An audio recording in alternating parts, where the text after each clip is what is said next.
Hello, everybody. Welcome into the Apples and Ginos Fantasy Hockey Podcast. My name is Nate Groot Niblink. I'm the creator of Apples and Ginos, originator of the Zero G Draft Strategy. In this podcast, I'm going to go over the most puzzling players league wide as submitted by the Apples and Ginos Discord server. Let's get it.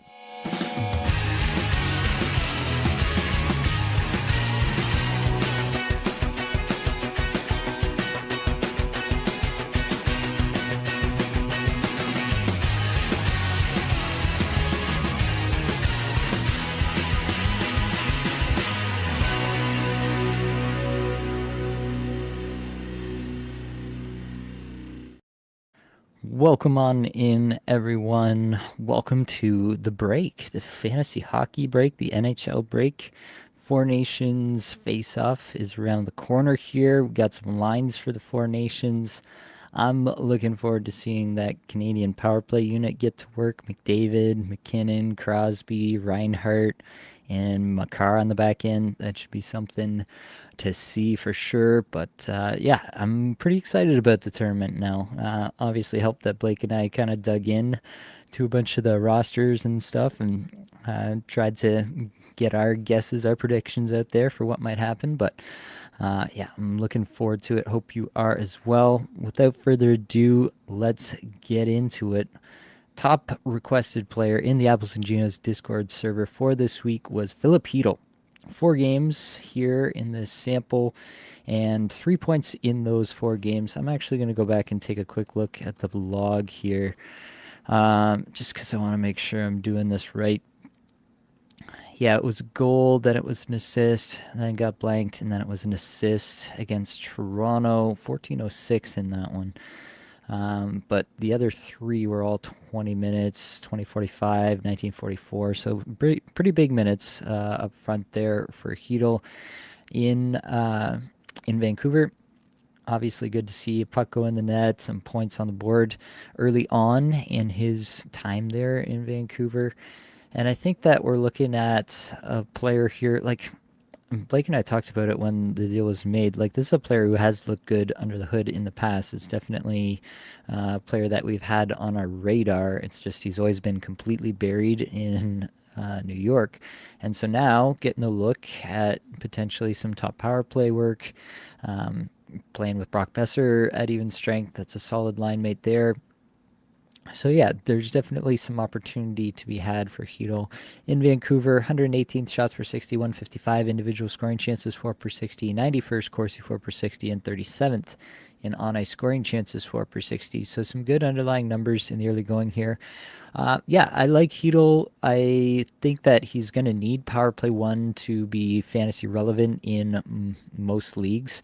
You know, at least 12-team leagues, definitely 10-team leagues. I don't think he's necessarily relevant in 10-team leagues. Anything deeper than that? Yeah, probably. So I like Chytil. I like the spot. If he can kind of continue in a spot where he's got Besser on the wing and he's on the top power play unit, then I do think there's a chance that we get, you know, a 60-point pace out of Chytil the rest of the way. I don't think that's out of the range of possibility. It's also very possible that things don't go quite as swimmingly the rest of the way.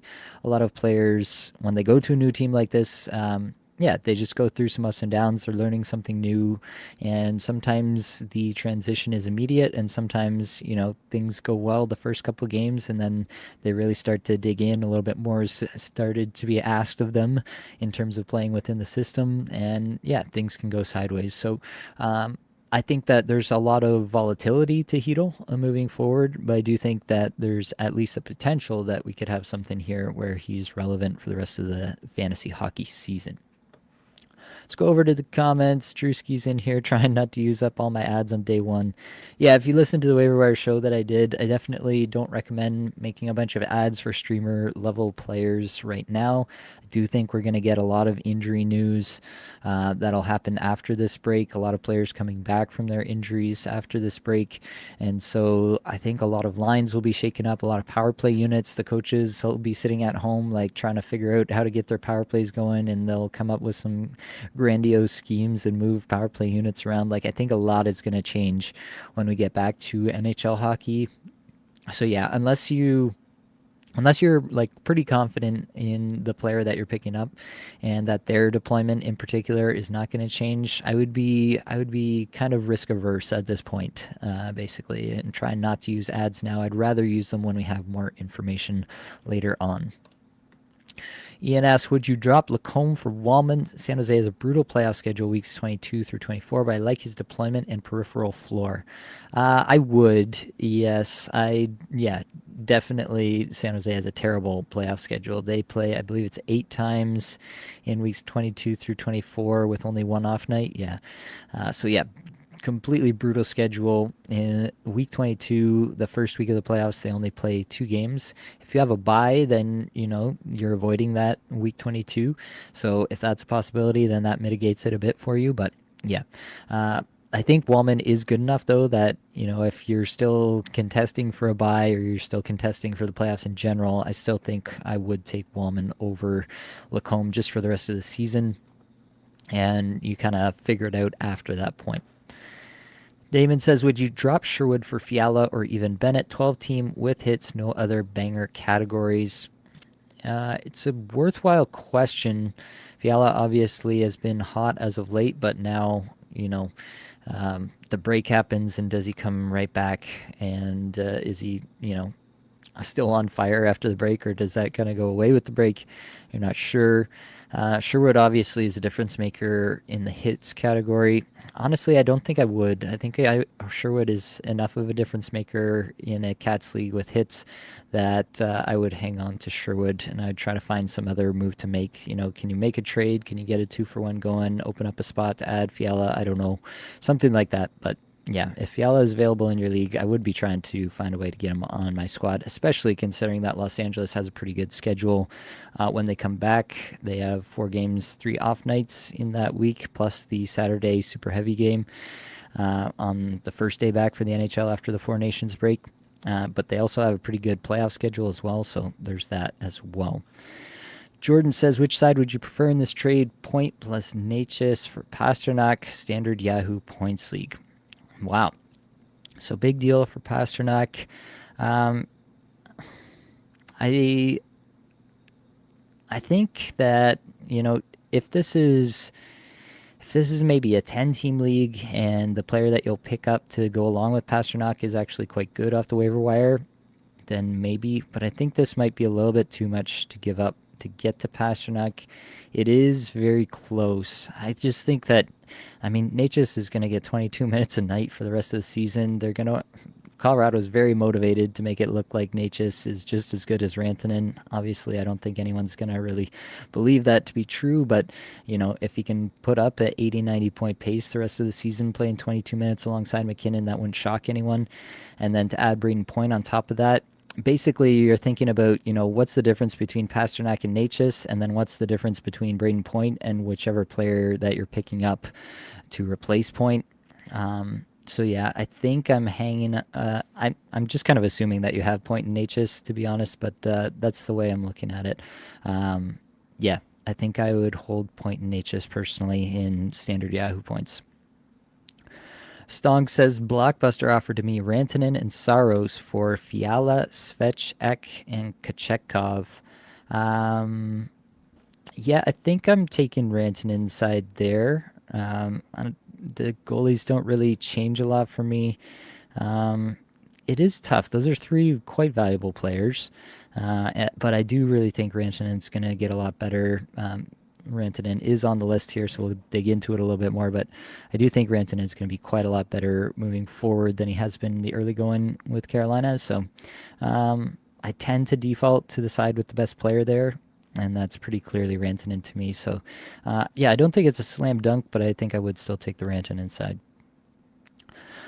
Justin, are there other factors you consider when drafting for goals in a Cats league besides shots? I've had a few matchups recently where I greatly outshot my opponent and still lost the goals, Cat. Yeah, obviously there are some players who shoot for a higher percentage. Braden Point is a great example of that. Sam Reinhart, obviously a great example of that. These guys don't need, just volume of shots to get a crazy amount of goals. Leon Draisaitl, another example. So yeah, there are players that you can draft for goals, but not necessarily for shots. But obviously, typically the two go kind of hand in hand. So, yeah, realistically, the only kind of methodology I'm applying to this is I'm using my projections that I do at the beginning of the season, and I'm, using both my shots on goal projections and my goal projections when drafting in categories league. But yeah, I mean, throughout the course of a fantasy hockey season, there are definitely going to be weeks in which you greatly outshoot your opponent and you still lose the goals, Cat. It's going to happen no matter what. You can't possibly win, every week, or even like you should win most if you're consistently out shooting your opponent, but it's definitely no guarantee. Fred asks, what are your thoughts on Nichushkin's potential pace when back? Seems like not being on the first line Colorado is a free ticket to skating 14 minutes a night these days, whereas first line is 20 plus. It's a good question. Yeah, I don't think it's a guarantee that he's not on the top line. Right now it's Lehkonen there with McKinnon and Natchez. But yeah, I think honestly, the fact that Casey Middlestat has not been a player that Bednar has wanted to play has led to some reduced minutes for the second line. Before, it was a lot more like top six players got a lot of run, and I don't know that that's going to be the case moving forward. That being said, I still do like Nichushkin over Lehkonen and Drouin just on pure talent. That doesn't guarantee that Nichushkin will get power play time, but I feel like over time you're still going to be pretty happy with Nichushkin because he's going to get power play one time at least for a good chunk of the rest of the season. If you get into your playoffs and the first week comes and he's not on the top power play unit, yeah, maybe that's not a player that you're excited to have. But overall, I just think the potential there is too great. I think the talent there is too great to not be in on Nichushkin. Liam asks, would you take Yossi for Barkov and Doughty in a Bangers Cats league? Yossi for Barkov and Doughty in a Bangers Cats. It's actually quite close. Yossi, he's definitely a big time shot producer. He blocks. He's going to score a good amount of points from the back end as well. Barkov is also pretty valuable in Bangers Cats, actually. Let's see, actually. I'm maybe speaking out of turn. He's got 55 hits this year, so roughly a hit per game for Barkov, and he does, he blocks pretty well as well. So Barkov is kind of sneakily underrated in Bangers Cats. Doughty, it really depends on how quickly Doughty gets back up to speed. He, so far in the games that he's played since back, he's, provided some pretty decent hits and blocks numbers again, halfway decent shots as well. The points haven't really been there, but we figured those will come. It is close, but I think I would lean back towards Barkov and Doughty personally. Yeah, I think that's the way I would go. Final answer. Doom has regular season head-to-head points with blocks. Who wins, Point or Reinhart? I'm probably going to take Reinhart there, especially if the right wing versus center means anything to you. Yeah, I'm going Reinhart there. Jordan says, hey, Nate, enjoyed listening to the Four Nations episode of Canada's goalies were Thompson, Blackwood, and Kemper. Where would you have ranked them? Yeah, that's a good question. Probably in the A tier. I think that, Thompson and Blackwood are both playing well enough behind good teams. I mean, you could throw Kemper in that mix as well. That you feel like there'd be a pretty good chance that they would play well behind a Team Canada level lineup. So yeah, I think that probably A tier if we had those goalies. Unfortunately, we did not. Toronto Dave, hashtag Zergy, good to see you.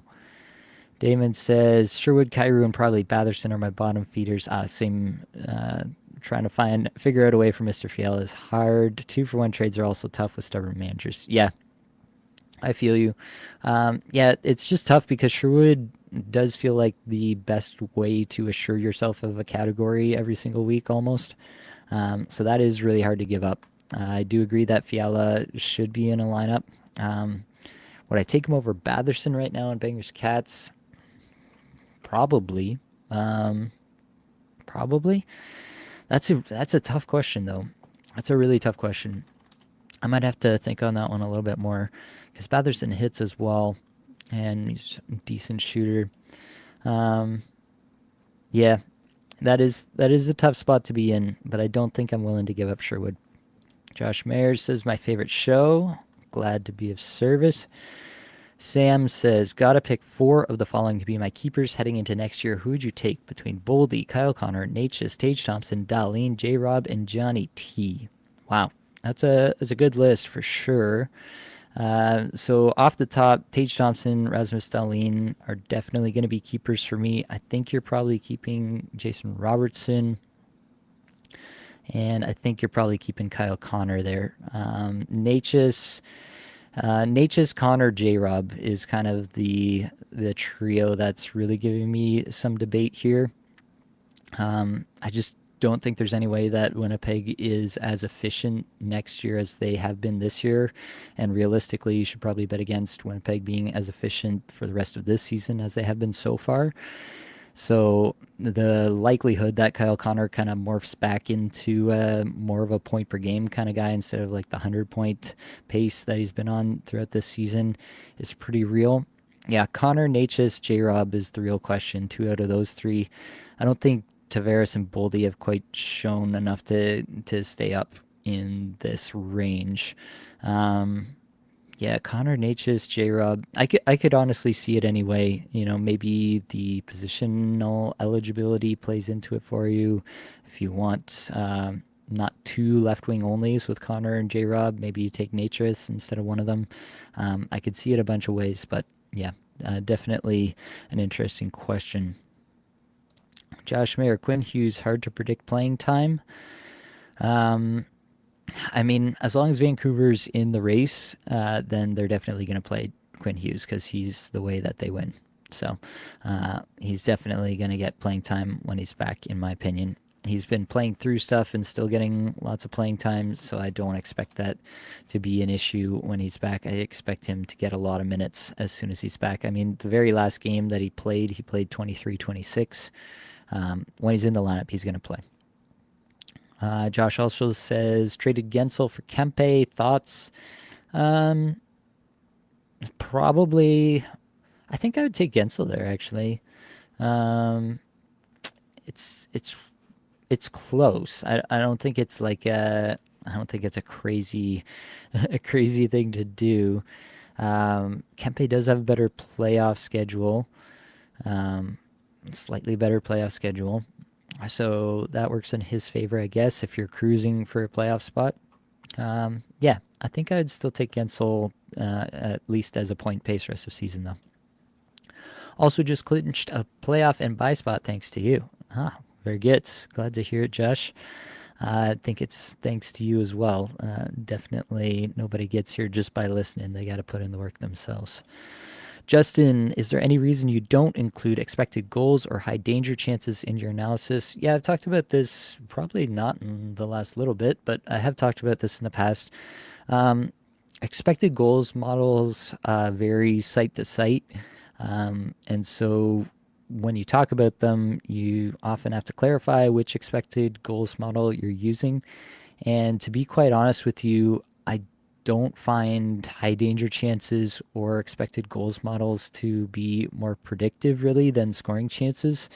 That is kind of like, it doesn't really make sense. But I looked into it and it doesn't really look any more predictive.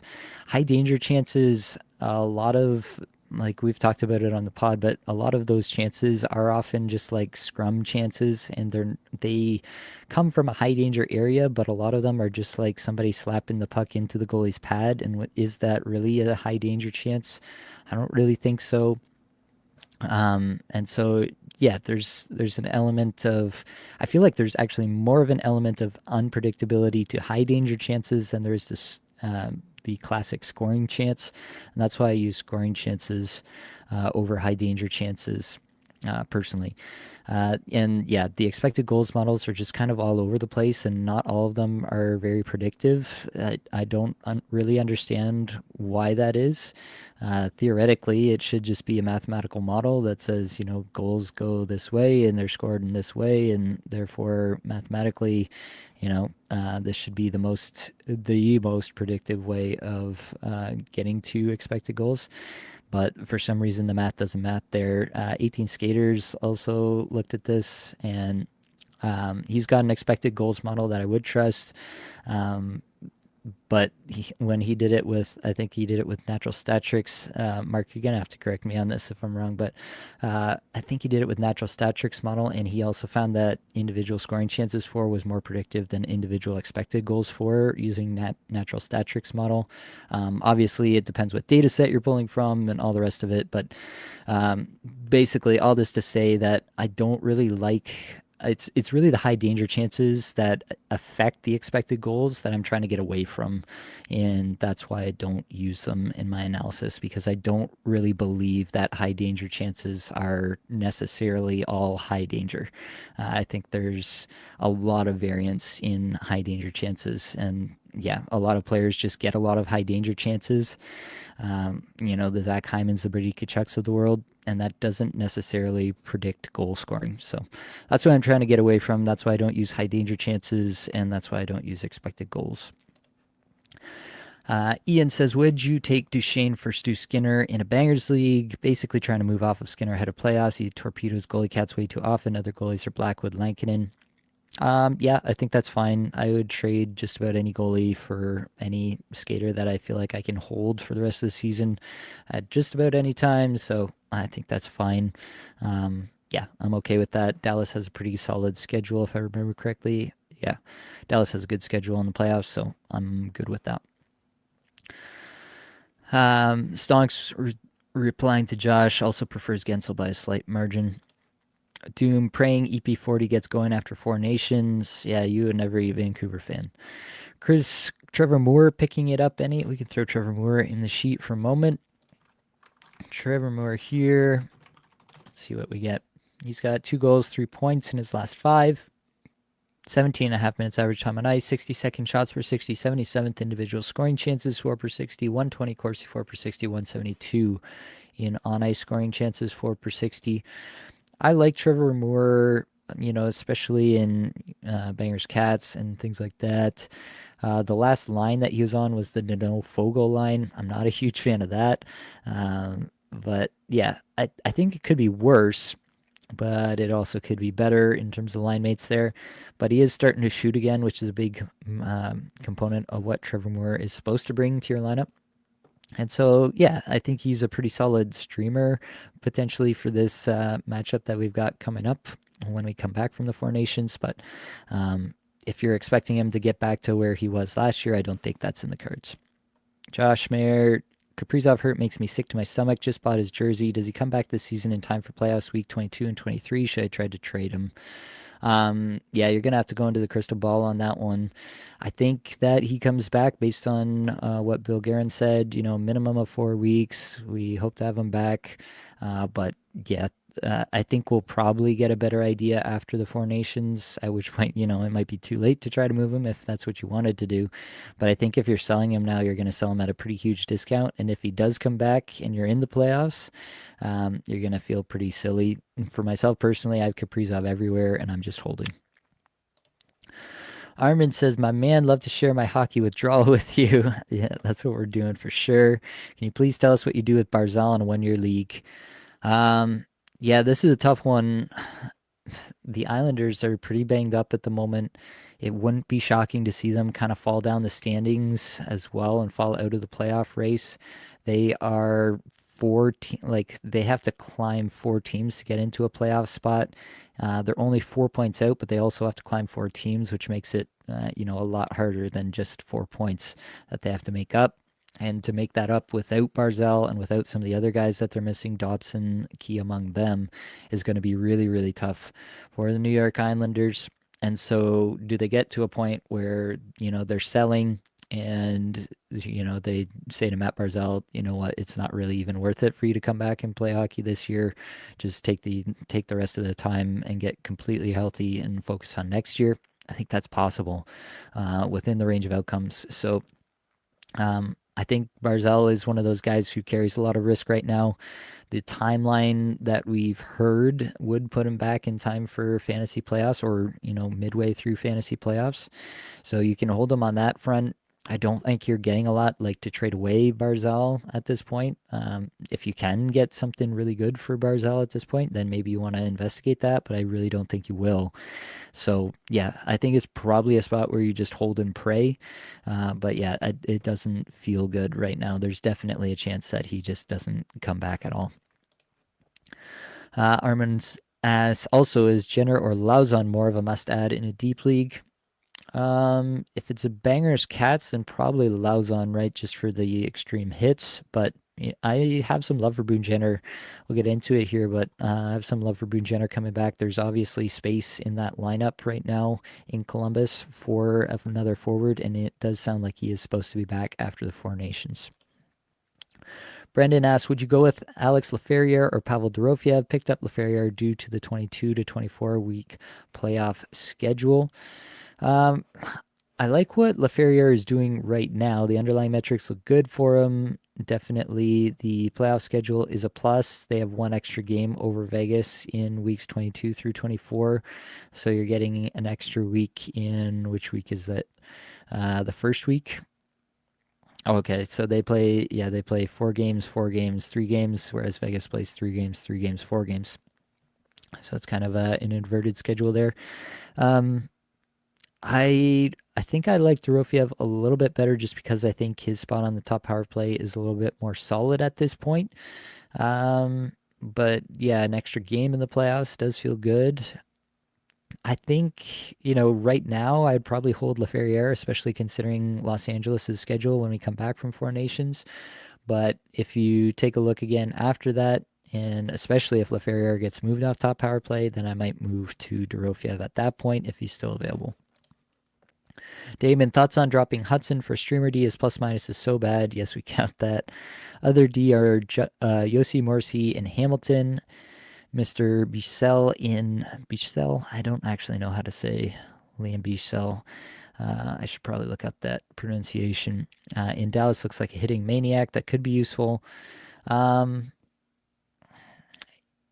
Yes and no. I think you can make this move. I don't think you have to hang on to Hudson. Montreal's gone cold. And yeah, it's very possible that they stay a little bit colder than they have been throughout the rest of the season. That's definitely possible. Yeah, I think you can make this move. I don't think I'm making this move today by any stretch. I think you're waiting until the teams are back and making that decision at that point. But I don't hate it especially if you really need hits and you really need to avoid taking the hit on plus minus. But I don't think it's like a massive W in either direction. So I'd be waiting until I find somebody that's really worth my while at least. WMW Animations. Huberdeau has had a nice few games. Worth a rest of season hold or just drop? I don't think he's a rest of season hold. I think he's solidly in streamer range. Chris says, in regards to Moore, just curious because everyone else in LA is taken. So just thinking about it, 16 team. Thanks, Nate. Oh, okay. Yeah. So in a 16 team, I do think he's probably worth picking up just for the schedule, especially if it opens up your schedule and gets you an extra 3 games played, which is definitely possible. So if that's your case, especially in a 16 team, yeah, I could definitely see that just for the week when we come back from Four Nations.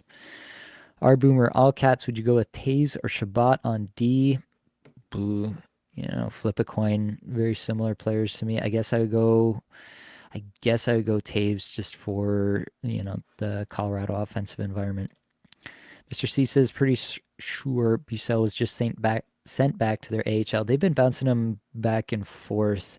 Yeah, I didn't honestly see if he got sent down or not, but they have been bouncing him back and forth. Yeah, right now he's in the AHL. That could just be for Four Nations. He has played, 8 games straight before that.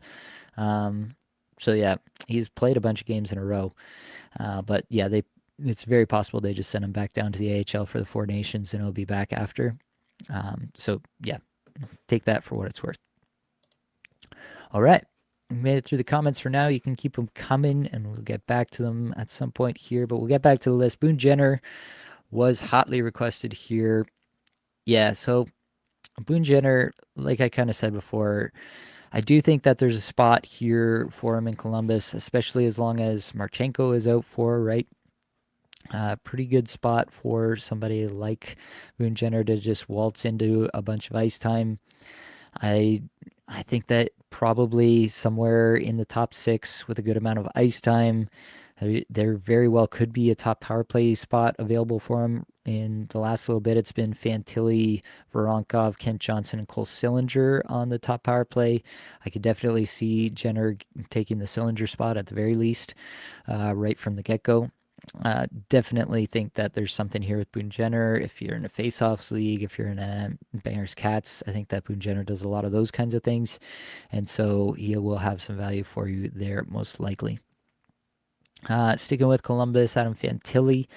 Just 3 assists in his last 5 now. The goals have dried up a little bit. Still skating a ridiculous amount. Almost 23 minutes average time on ice here. 106th shots per 60, 20th shot attempts per 60, and 71st individual scoring chances 4 per 60, 107 Corsi 4 per 60, 100 scoring chances 4 per 60.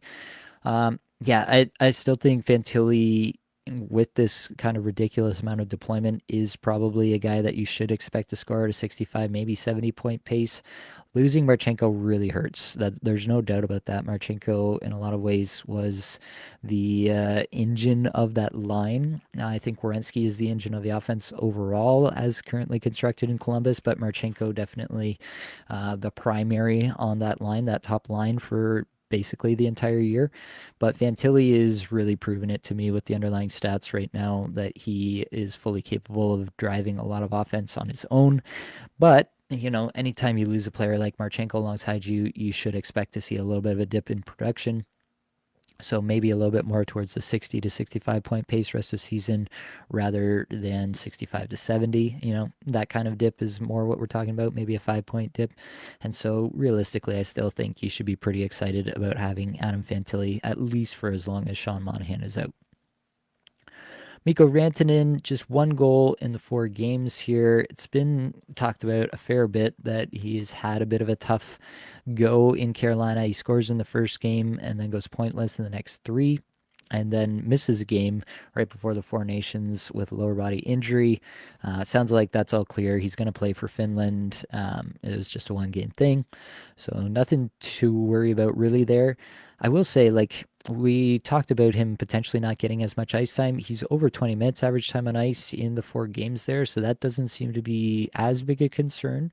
We'll see what it is over time, but definitely seems like he's going to get at least a decent amount of ice time here. 71st shots per 60, 15th individual scoring chances 4 per 60, 6th Corsi 4 per 60, 3rd on ice scoring chances 4 per 60. The underlying metrics look terrific for Rantanen in the early going in Carolina. You would expect it to. Carolina is a kind of an analytics darling team. They do that. They generate these attempts as a team through their systems, and sometimes they're not quite as efficient with it as you want them to be.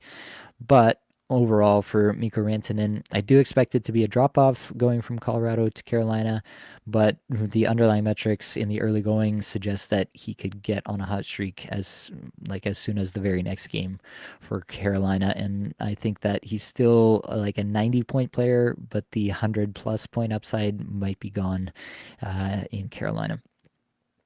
Darren Raddysh is next up here. Raddysh kind of went through a bounce around in the last game here, or across the last few games. So in the last game, it was Victor Hedman that was on the top power play, it looks like. And before that, they're apparently trying like a two defenseman power play system in practice.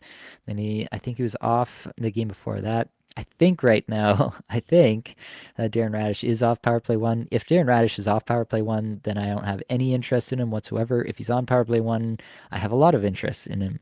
So he really is quite deployment dependent.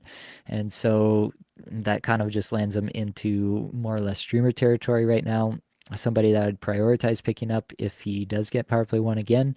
But if he doesn't, like I had him in one spot and I dropped him when I saw the power play deployment go away. So that's where I'm at with Radish. JT Miller, 5 games played, 2 goals, 2 assists, 4 points. Good stuff for Miller here. Obviously, not having the worst run with his new team for the Rangers. Has, after the 2 goals in the first game, the 2 assists the second game, then the next 3 games he only puts together 3 shots and doesn't have any points. So maybe he's cooling off a little bit already. Underlying stats: 149 shots per 60, 242 individual scoring chances, 4 per 60, but the on ice numbers look pretty hot. 28th Corsi, 4 per 60, 30th in on ice scoring chances, 4 per 60. What you really want to see is how much Panarin exposure he's going to be able to command. If he gets all the Panarin exposure, which, in the last game he was still on that Panarin line, if he's playing with Panarin, that's the best player he's ever played with, probably. And so I would be pretty excited about that for JT Miller. Just 18 minutes average time on ice in these 5 games, so take that in mind as well. Like, he's not getting a crazy amount of deployment here. So that caps the ceiling a little bit, but I think point per game, at least for JT Miller, with obviously the peripherals that he usually provides, is well within the wheelhouse here. Drake Batherson, next up, 2 goals, 3 assists, 5 points in his last 5, 19.5 minutes average time on ice. We like to see that. 65th in shots on goal per 60, 91st individual scoring chances, 4 per 60, in the mid 100s in the on ice numbers. Kind of had that one big game against Minnesota, that 6-0 win. He had a goal and 2 assists on 6 shots, and then just a couple points here or there in the other 2 games. That doesn't mean that he's necessarily cold, right? Still see pretty good underlying numbers here, but yeah, Ottawa does seem like they're a bit inconsistent game to game. Even in the last game against the Panthers, they threw the lines in the blender again. So we'll have to see where they come out to. That being said, he is a pretty consistent feature on the top power play. I still think overall my evaluation of Batherson, the player, has not changed a whole lot. Still think he's probably a 65-point-ish player with good bangs. So that's going to be valuable.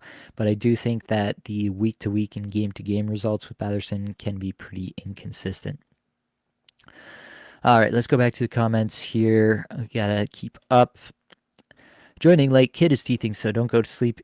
Doesn't go to sleep easily. Did I miss any discussion about injured players to stash who may come back after 4 Nations? Boone Jenner's probably the headliner, I guess, there. I'm trying to think of anybody else who would be lowly rostered who's currently injured who you might be able to get. Yeah, that's probably the biggest name there. Somebody else in the comments, let me know if there's somebody else that I'm missing. But off the top of my head, that's the one I'm thinking of. Damon says Bichsel will be back. They want him playing to keep the momentum going. That would make sense to me. Chris says Jasper was dropped. Jasper? I'm trying to figure out. Is that supposed to be Casper? Okay, yeah, Casper. What do you think about him rest of the season? Yeah, so Casper, as long as he's with Dylan Larkin and Lucas Raymond, has some interest, obviously. With Patrick Kane back from his injury, I don't think there's a power play spot for Marco Casper, and that's really the most interesting part. I also don't think Marco Casper necessarily profiles as a high-end skill guy who's likely to be, like a point-per-game player at any point in his career. Could happen, but maybe not the most likely outcome. And so I think that he's more in a streamer tier for me, like budget Matthew Nyes, maybe, in that kind of vein. That's about where I think I would value Marco Casper, not much more than a streamer in the current deployment. Our boomer picked up Jenner, need to drop Lafreniere or Coleman. Either would be fine, in my opinion. Lafreniere not getting Artemi Panarin exposure at the moment. Blake Coleman at least provides peripherals and good stuff. Always gets lots of ice time. I think either are fine. If you're gonna go with one, I guess I would go with Coleman, just because I don't think his upside is quite as high. Blake's in here. Who's a player you think will become fantasy relevant that hasn't been up to this point in the season? You Butte, put you on the spot. Chris asked, does Nate share his crystal ball with you, Blake? Um, that's a good question. Uh, Usually these things come through either A, trade, or B, increased ice time due to injury or something along those lines. You're seeing it with Adam Fantilli right now, right? So usually we have to see something like that happen, and that's obviously pretty hard to predict. I'm trying to think across the league if there's a spot that I could see a player going or a player being promoted to that could really change their fortune. I do think Alex Laferriere has a chance to be that guy. He's on the top power play right now. He's playing with Fiala. Those are two pretty good spots to be in for him. So yeah, I think Laferriere has a chance to be that guy. The underlying metrics have looked pretty good. He did go through a lull for sure in the middle of the season. He was also just kind of not playing with the best line mates for a while. But with Fiala getting hot, can Laferriere kind of be a beneficiary of that and kind of continue on a run for the last, third of the season here for fantasy? I think that's definitely within the wheelhouse. I'm just trying to think across the rest of things here. Barrett Hayton in Utah, depending on how long Logan Cooley is out, that could be a look for sure. Is there anybody else that I really think could go off in the last little bit that we haven't been super keyed in on so far? That's probably the gist of it right now. I'm not really thinking of any names that aren't, obvious names that people are already thinking about. That's probably the key ones. I guess, in Buffalo you got Paterka and Kulich. Uh, Kulich? Kulik. Somebody corrected me and I already forget. Somebody correct me again. How are we supposed to say this man's name? I need to get this right because I do like the underlying profile there. I like that one as well. So sign me up for any and all of those players. What's going on with Velarde? I was close to dropping him, and then he erupts against New York Islanders. That's just kind of the player that Gabriel Velarde is. He's not a high chance generating player. He lives on efficiency. He plays with two very good line mates. And so when things are going good, they're going really good. And when things are going bad, they're going really bad. So yeah, you just have to kind of be aware of what you're signing up for with Velarde. You have to go through, the 5 game stretch where he doesn't do anything to get to the 5 game stretch where he goes off for 10 points. And that's just kind of the life that you're going to live with Gabe Velarde for the rest of the season, in my opinion. Chris says, I wonder what goalie is next to fill our zero G needs. I wonder this as well. I'm often thinking about this. I think, there's some more talk about John Gibson potentially getting dealt. Lucas Dostal is available in a fair number of leagues. That could be a good look. Yeah, there are a few spots across the league. Nedeljkovic has been a nice ad, actually, for myself in a few spots. Talbot, the same in Detroit. He was dropped in a few spots, and I grabbed him. Merzlikins has been not too bad. But yeah, the injuries in Columbus have put a little bit of a damper on that one. Yeah, probably, there will be another one that comes up. And the kind of the good part of it, the good and the bad part of it is that we don't really know right now. We just need to keep ourselves open to possibilities. Our Boomer says Jersey is coming back, question mark. Jersey could be a nice stash. Yeah, it's possible. I haven't really seen any like definitive stuff on Jersey. He's been around the team, he's been doing things here and there, but I haven't seen anything that really says that he's going to be back like after the break. Do we have any new updates that I've just missed? Yeah, last I'm seeing here is that he was getting work in before practice with the team in a non-contact jersey. That was January 28th, so that's already a little while ago. So yeah, he might not be that far off. Could be a situation like Doughty. Doughty started skating, early January, and then he was back. So, we have Jersey skating late January. Could he be back end of February? So yeah, maybe sometime shortly after the Four Nations break, could he be back? Definitely possible. Back to the comments. Sidonian and Knight. Also, RR got dropped in my Bangers Cats plus Faceoffs League. Is he a must add? In a Faceoffs League, yeah, I feel like you got to have Ryan O'Reilly for sure. Mr. Kevin, can you dive in on Timo a bit? Been holding and believing in a scorched streak, but his deployment is capped by Keefe. I likely have a buy, and they have a 2-game week that week. He's still top 60 for me. So yeah, New Jersey, they in the playoffs. It actually depends, I guess, when your playoffs are, but they play. Oh, sorry, I'm looking at the wrong screen here. So yeah, they play 3 games, 4 games, 2 games across weeks 22 through 24. So yeah, in the finals, only playing 2 games for you is not ideal for sure. But yeah, Timo Meyer, we can throw him in the sheet here and take a look through. He's got 3 assists in his last 5, no goals, just under 17 minutes, average time on ice, 125th shots per 60, 67th individual scoring chances 4 per 60, 137 Corsi 4 per 60, 107 on ice scoring chances 4 per 60. Really, I think, you know, this is a spot where it would be nice for him not to be skating with Hala and Mercer. You know, you want Heischer back in the lineup to kind of reset the equilibrium here. It's wildly painful that Meyer can't get on the top power play. I don't know what that is. Keefe kind of did this a little bit with William Nylander earlier in Nylander's career, before Nylander just made that look absolutely ridiculous with how good he was. And it feels like Meyer is that guy for Keefe this year, where for some reason Keefe thinks he's smarter than everybody else, and he's playing Andre Palat on the top power play unit over him. I can't explain that, to be quite honest with you. I do not understand it, and I never will. But it is a situation that we live in. I just don't think you're ever going to get value for Timo Meyer, and the possibility that he goes off is so much better than pretty much anybody else that you could get for Meyer. That's the piece. Like if you can find a really good deal to trade away Meyer, then sure. I just don't know that that deal exists. Like, who are you realistically getting? Maybe you could have gotten Fiala before, and I'd feel decent about that. But you're not getting Fiala anymore after Fiala's gone hot here. Yeah, I don't know. Like maybe like a Joel Eriksson Ek from Minnesota you could get, and that might not be so bad for your playoffs. Get Minnesota's schedule there. Yeah, that might be about as good as it gets, to be honest. All right, our boomer. By the way, love your stuff, Nate. Thanks for all the advice. No problem. Armin, who's your favorite deep league targets for perif studs that gets hits and blocks? Um, Hits and blocks together.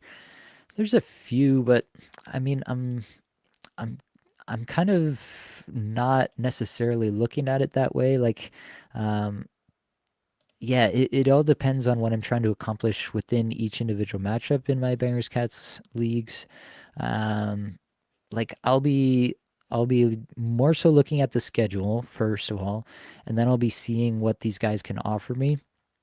So like yeah, like Bucell is a good one. When Dallas has a good schedule, big time hits, decent blocks. But if you want to lean a little bit more towards the blocks, then maybe you're looking at somebody who splits the line a little bit more. Jake Middleton doesn't hit quite as much, not nearly as much really, but he blocks a lot more. Jake McCabe splits that line pretty evenly over the last 30 days. He's got 2 hits per game and 2.4 blocks per game. So like that's a good one in that regard. Yeah, there's definitely guys that you can find. Braden McNabb has always been both a hitter and a blocker, does that pretty consistently. So yeah, there are some guys that you can find like that, but I'm more so looking at those guys as streamers. And so it really is a lot more about the schedule and which category specifically I'm trying to target that week, depending on my opponent. Uncle Hurdle, since Heiskanen went down, I need to pick up a 5th defenseman. Would you go with Burns, Power, or Byram? That is a great question. I don't know that there's an obvious answer necessarily. I mean, I guess as long as Burns is getting this look on the top power play unit, I would look at Burns. That could be gone as soon as, basically by the time everybody gets back from the Four Nations break. So, yeah, I think Burns with top power play is the correct choice, but will he have top power play? I don't know. Yeah, if you have to make the decision today, I would take Burns. But yeah, if you don't have to make the decision today, I would kind of punt the decision until a little bit later. Armin asks, Bennington a hold? Not necessarily. Yeah, depends what else is out there. If you can get something else, I'm definitely interested. But yeah, if you need to hold a goalie, like he's going to get volume, that's pretty much assured. So if volume is all you're looking for, then I don't necessarily feel like I have to make a move there. Liam, would you pick up Nyes over Jeek, Frank V, or Kairu in Bangers Cats? Nyes is a pretty good option in Bangers Cats for sure. Lots of hits. Jeek does that as well. I don't know what Eriksson Ek's been doing the last little bit. Maybe I need to check that out and see if he's been throwing the body around. Yeah, decent amount. Good shots from Jeek the last little bit. Hasn't translated. Vetrano does that too. Good shots and good hits.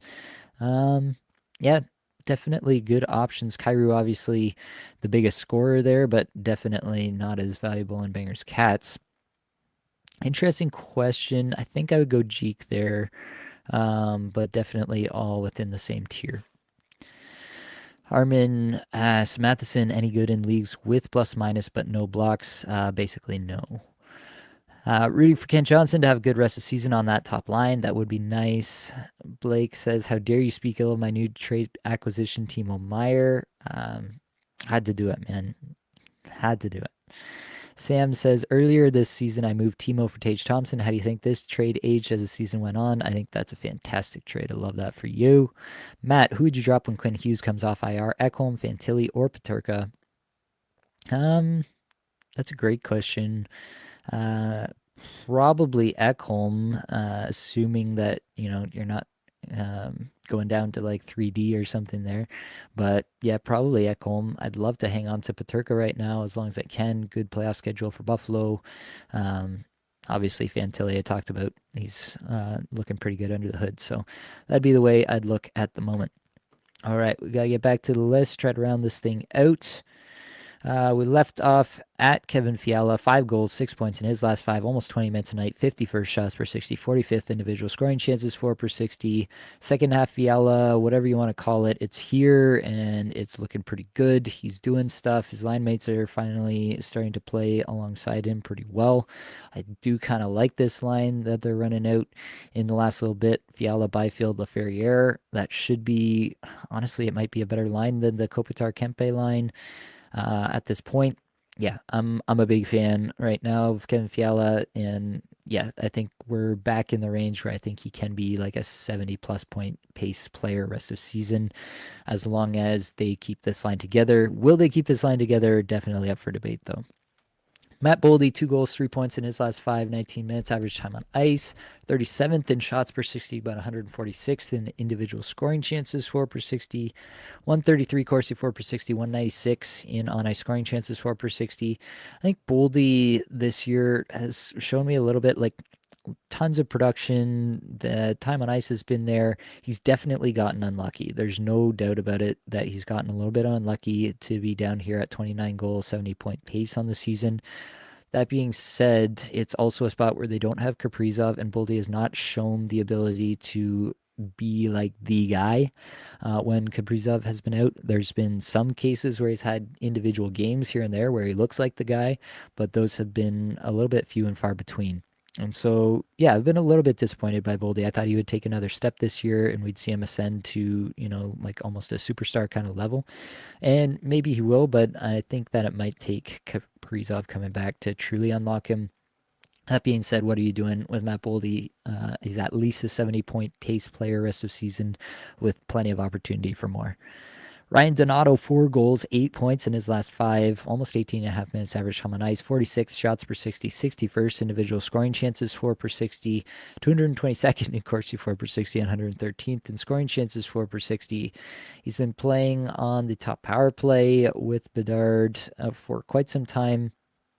But the even strength with Bedard is a recent development, and that's really seemed to work well in the last little bit, obviously, resulting in a bunch of points. I did hear Elliot Friedman talking about Donato probably a pretty big trade chip in the upcoming trade deadline. So it's pretty likely, in my opinion, that Donato goes to a team and is just like a middle six winger somewhere with power play 2, and he's pretty useless for fantasy purposes once that happens. So realistically, I mean, I don't think you can trade Donato for anything. If you could, I would try to do that now. But yeah, it's a spot where you just enjoy the production while it happens, and then as soon as he goes somewhere, I expect it to fall off completely. Steven Stamkos has no points in his last 5. It might even be longer than that, quite honestly. Yeah, it's just been a weird season for Steven Stamkos. Yeah, it's been 7 games now without a point for Steven Stamkos. Wild stuff. No shots on goal in his last game. 253rd shots per 60, 131st individual scoring chances for per 60. Wild stuff for Steven Stamkos. And yeah, they moved these lines around a little bit. He's been playing with Nyquist, Svechkov, and Sissons were interchangeable on that kind of second line, whereas it was Forsberg, Marchessault, O'Reilly on the top line. Weird spot for Stamkos to be in. Obviously, he's still there on power play 1, but 16.5 minutes average time on ice, that doesn't really help you either. I still don't mind Stamkos as a buy low just for the playoff schedule. If you're kind of sitting pretty for the playoffs, you could go out and do that. I do think he will do better and probably do better in the playoffs. But yeah, it's not a good spot. He's not getting the Forsberg exposure that he was before, and that's a big way that Stamkos should be putting up points this year. So yeah, realistically, I think you just have to lower your expectations. I think you can score at like a 60-point pace rest of the season, but I'm not banking on anything more.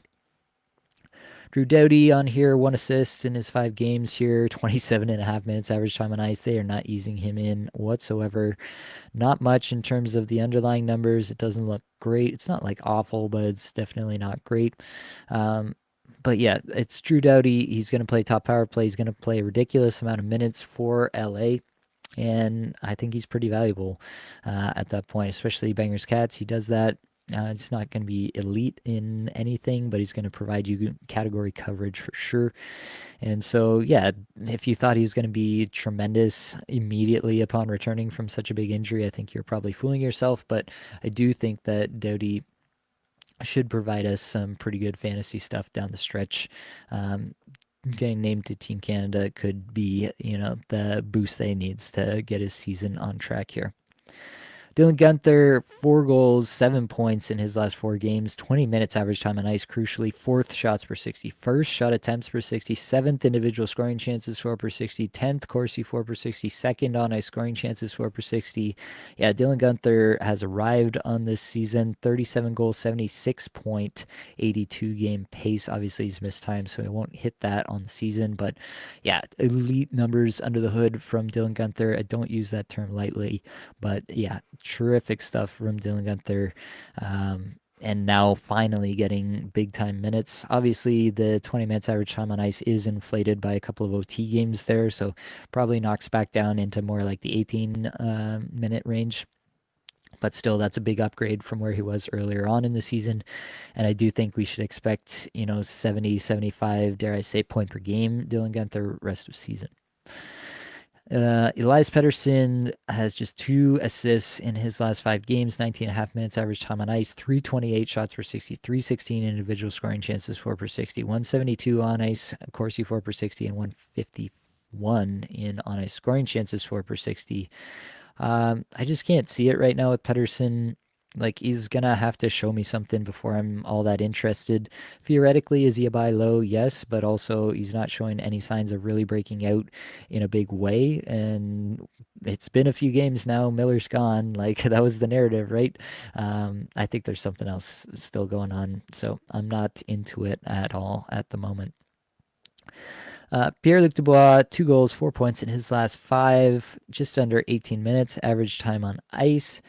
Yeah, the underlying metrics are never going to look terrific for PLD. He's been playing with McMichael and Protas at even strength. They did actually split that. He did have a lineup with Wilson and Protas. I'm not sure which way they ended, but he was crucially on the top power play unit with Wilson, Strome, Ovechkin, and Carlson. That would be a big plus, obviously, for PLD moving forward if he consistently got power play 1. He's on 19 goals, 66-point pace on the season.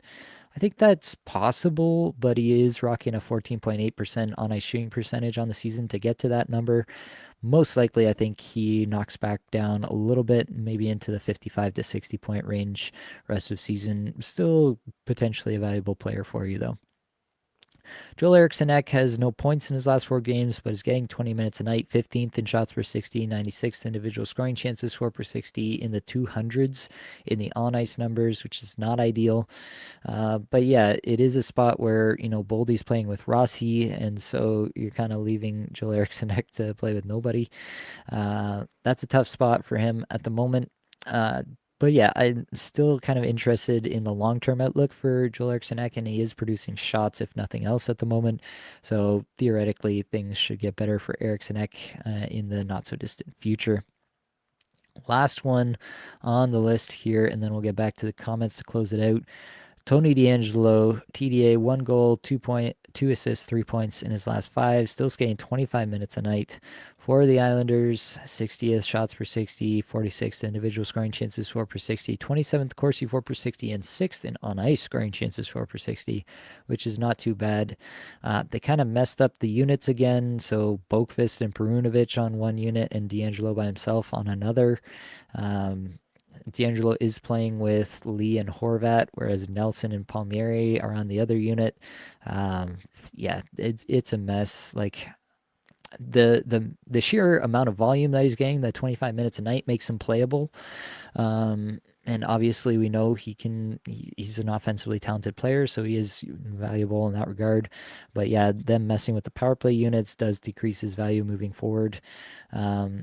I don't know, maybe expect like a 40 to 45 point pace with upside to 50 rest of season. But as I mentioned, I'm not like super hopeful about the Islanders in general. And if the team kind of starts going downhill, I think TDA is not the guy to like elevate the team on his own. All right, back to the comments, and then we'll shut this thing down. Where did I leave off? Armin asks, any risk of Tage getting shut down for the season? Possibly, I guess. Definitely Buffalo is not in a spot where they need to like push players, but Tage has been playing pretty well, so it kind of feels like it's just it's not like something that's critical. It's just something that's kind of bugging him. So yeah, I think that I'm not currently baking in any risk of Tage getting shut down for the season. If you want to bake that in, I understand why, but for myself personally, I'm not. Mr. Kevin, well, back to Timo. If I could get Svetch for him, you like that? Svetch has a slightly better playoff schedule. They're very similar, at least in my league. Playoffs are default Yahoo, so 23 through 25. That's an interesting spot.